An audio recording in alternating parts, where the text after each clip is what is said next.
A gente conhece bem a história da ressurreição lá em João 20, né? É uma das mais famosas. Mas e se ela for mais do que só o relato de um acontecimento? E se for, na verdade, um quebra-cabeça sobre o próprio sentido da realidade? Bom, vamos mergulhar nisso.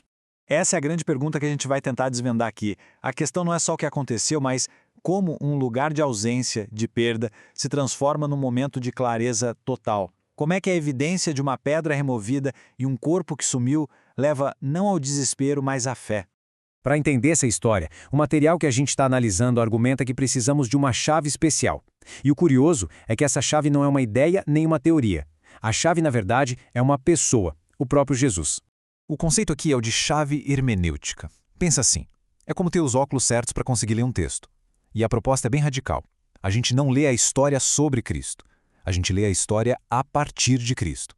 Ele não é só o personagem principal. Ele é o próprio código que decifra tudo.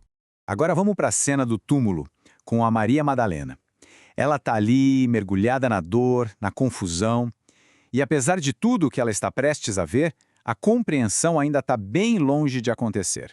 Olha só a lista de coisas que ela encontra. São evidências que estão ali, na cara dela. A pedra, o túmulo, os anjos e até a própria pessoa de Jesus. Mas aqui está o pulo do gato. Ela vê tudo isso e mesmo assim não o reconhece. Ela o confunde com um jardineiro. E isso mostra de um jeito brilhante a diferença entre evidência e revelação. As evidências estavam todas lá, uma em cima da outra. Mas só a evidência não gera fé. O que faltava não era algo para os olhos, mas algo que precisava ser revelado ao coração. A fé pascal não nasce daquilo que é visível, mas do encontro. Isso leva a gente para um ponto muito profundo. O choro da Maria, a dor dela, não é um obstáculo para esse encontro com Cristo. Pelo contrário, é o próprio ambiente onde a revelação vai acontecer. A dor não é uma barreira, é uma abertura. É o espaço onde o ser humano se confronta com seus limites e se prepara para o divino. E agora a gente chega na virada de chave, no momento exato em que a confusão se desfaz e a clareza aparece com tudo. E não é através de mais uma evidência, não. É por algo muito mais simples e, ao mesmo tempo, poderoso. Uma única palavra. O nome dela, pronunciado por ele. E nesse instante, tudo muda. O estranho se torna familiar. O jardineiro se torna um mestre. A confusão se torna reconhecimento. Essa frase resume tudo. A fé não nasceu de uma análise dos fatos do túmulo vazio. Ela nasceu de um chamado pessoal. Maria não reconhece Jesus porque finalmente vê direito, mas porque é chamada pelo nome. A revelação é relacional, não é só cognitiva. É o despertar da sua própria identidade no chamado dele.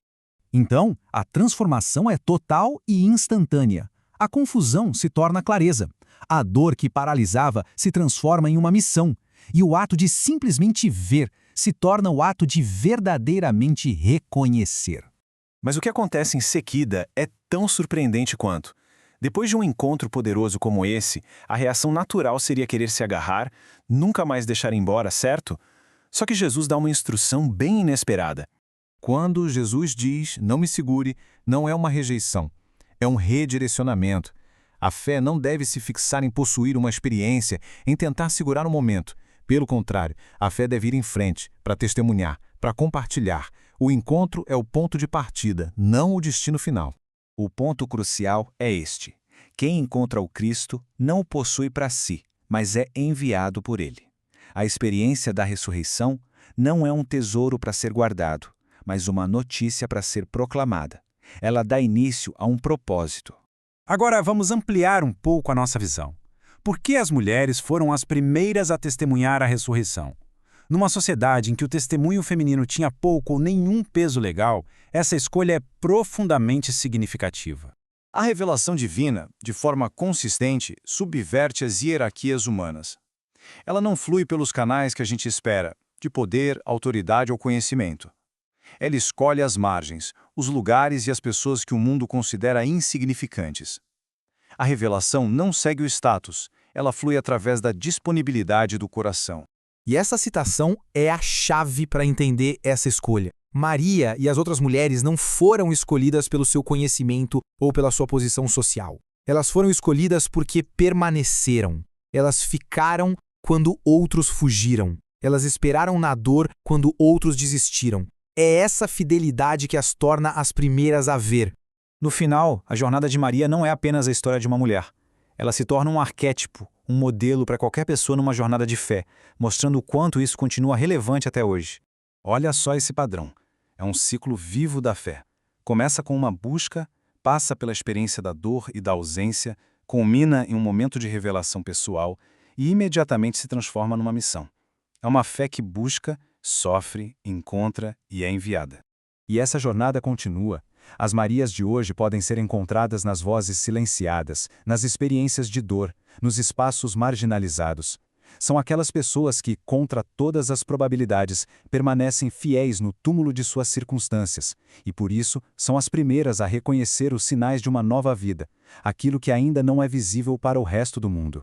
Essa é a grande conclusão. O túmulo vazio não é sobre a ausência de um corpo, é sobre a presença de uma voz que chama cada um pelo nome, transformando a dor em missão e o silêncio em proclamação. E assim, a gente termina com essa provocação. Talvez o objetivo de ler esta história não seja dominar cada detalhe com a nossa análise, mas permitir que ela nos encontre, nos chame pelo nome e, finalmente, nos transforme. O que essa história desperta em nós? É algo para se pensar.